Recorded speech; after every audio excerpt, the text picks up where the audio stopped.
What's going on, guys? Welcome back to another episode of Lockdown Coverage. If you guys are new to the channel, my name's Daniel. On today's episode, I will be discussing your Miami Dolphins win against the New England Patriots. I also will be covering any playoff odds and what realistically needs to happen for the Dolphins to make the playoffs and get into the postseason. But before I get into that quickly, I just wanted to say that if you guys like this video, please make sure to leave a thumbs up and subscribe to the channel. I will continue to cover the Miami Dolphins throughout the rest of the season and probably get into other football stuff as the season progresses. So guys, please make sure to leave a thumbs up and subscribe to the channel. But other than that, let's get into this Dolphins recap win over the New England Patriots. And realistically, I'm going to get into the negatives because I usually don't do so. Now, I always look at the positive on the bright side. Even though I'm a Dolphins fan and we haven't had much to look forward to over the past 10 years, we actually do. And Brian Flores is a legit head coach. I've mentioned it in multiple videos and will continue to do so. But throughout the last few weeks, we have left points on the board, and that would kind of be my go-to response just because I've seen us do it in multiple weeks now. And yes, against the Kansas City Chiefs, we left points on the board, especially touchdowns that would have completely changed that game. We also left points on the board against the Bengals, and I know who's saying, who the hell, the Dolphins are no way going to lose to the Bengals, but if we did and it was a closer game, those points left on the board would have been big. So the Dolphins need to convert better on offense. That is really my only negative concern, something that I think we need to improve as the rest of the season continues, or it could force us to lose a game in these last 2 weeks of the season and potentially lose our playoff spot. And obviously none of you guys want to see that happen. And for instance, the Dolphins against the Patriots, we did miss a 52-yard field goal from Jason Sanders. It would have given us a 6-3 deficit. Instead, we went into the locker room losing the game 6-0. That was a big turn of events. And other than that, the Dolphins should have had a touchdown, a defensive touchdown from Xavier Howard, but Christian Wilkins unfortunately touched the ball on the sidelines, and it forced us for that call to be overturned. Again, that would have been big points. That would have been a 10-point swing in this game. The Dolphins could have had virtually 20 points. It could have been 20-6 at that point, but instead it was 6-3. So we kind of had a big opportunity to stretch this lead out and give us a big advantage in this game, but we didn't do so. And just because the New England Patriots offense looked kind of disastrous, and that's taking it easy on Patriots fans. Cam Newton is not the answer. I think he will be a free agent quarterback at the end of the season because he has not performed that well. And he's obviously not the same player when he won the MVP in 2015 and led the Panthers to a 15-1 record. So I think Cam Newton is a little washed up. But this Patriots team also lost Stephon Gilmore halfway through the game. Bill Belichick obviously is missing key players all around this team, not just the defense. They had running backs injured going into this game as well. So the Patriots game plan did not sustain itself because they did not play well. But the thing that I love is that the Dolphins played just as bad probably as the Patriots, and I was comfortable throughout this whole game. I had zero doubt in my mind that we would win this, which is kind of weird because I'm always used to us blowing leads, blowing games in the fourth quarter. But now that Brian Flores is putting this team to high expectations, I love that I do not believe we would lose any game just because this coaching staff and this offense and defense, even though we have not played to expectations, is still pretty good and does not beat itself. That is probably the number one thing in the NFL. If you don't beat yourself, you could have average 8-8 seasons consistently. Just consistently. You need some key winning plays, obviously, to make the playoffs, and we have done that, which is big for this team. But other than that, let me get into some key plays during this game. And again, Xavier Howard, dude.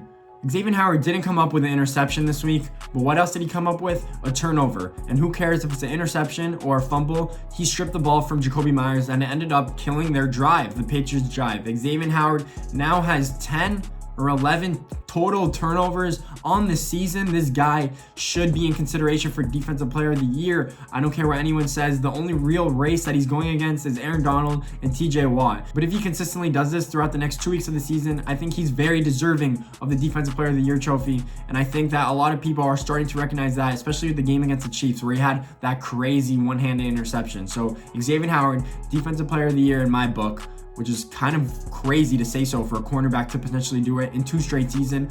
For that, it wasn't really a cornerback award. I think very few actually won it at that position. And our running back, Salvon Ahmed, had a career day, 20-something carries, 124 yards and a touchdown. Should have been 2 touchdowns if it wasn't for a BS call, but he played phenomenal. He could be our future running back. And Myles Gaskins is also playing well when he's on the field, but he has not been consistently on the field this year. And every time that Salvon Ahmed has been on the field, he has taken those reps and ran away with it. He is a speed back. He's a speed guy. And the thing that kind of surprises me is that he's very quick in between the numbers because he's a small dude. So realistically, you think you'd want to bounce it outside more like Kenny Drake did in the offense we had last year, but he is a tough guy. He will get and fight those 1 or 2 extra yards you need to get a first down. Salvon Ahmed could be our future back, and we thought that we had a future back in Myles Gaskins, which I love that we have 2 guys emerging, both coming out of the same college and both were teammates at one point, which is actually funny to say so because they went undrafted. And I don't know how players that are that elusive or that quick in short space get undrafted, because these are both solid players. Like, you could even waste a 7th round pick on it. And now that I'm thinking about it, Myles Gaskins actually did go in the 7th round, but other than that, they basically went undrafted. 7th round picks are undrafted in my book, but this team is playing really, really well. That was a great dub for this team. We needed it to continue our playoff odds. And what does our playoff odds actually look like down the road? We basically need to win the last 2 weeks of the season. We need to beat the Las Vegas Raiders if we want to have a chance and a real chance of making the playoffs, and that's with a loss against the Bills. So if we lose against the Raiders, I kind of would shut the door on this team of making the playoffs, just because even if we do beat the Bills in week 17, we still would only have a 50-50 chance to do so. What do we need from other teams? We need the Ravens to lose one of the next 2 games, and the next 2 games they play are super easy. They play the New York Giants and they play the Cincinnati Bengals. And maybe if they had Joe Burrow, I'd consider that team a possibility to win against the Ravens, but they do not. And the Ravens are a slim chance to lose one of those 2 games in my opinion. And the other thing we need to happen, if we cannot go 2-0 in these next 2 games, and that is the Miami Dolphins I'm talking about, we need the Browns to lose both games on their schedule. I am not sure who they play next week, but it looks unlikely that both of those teams would lose one of the next 2 or 2 of the next 2.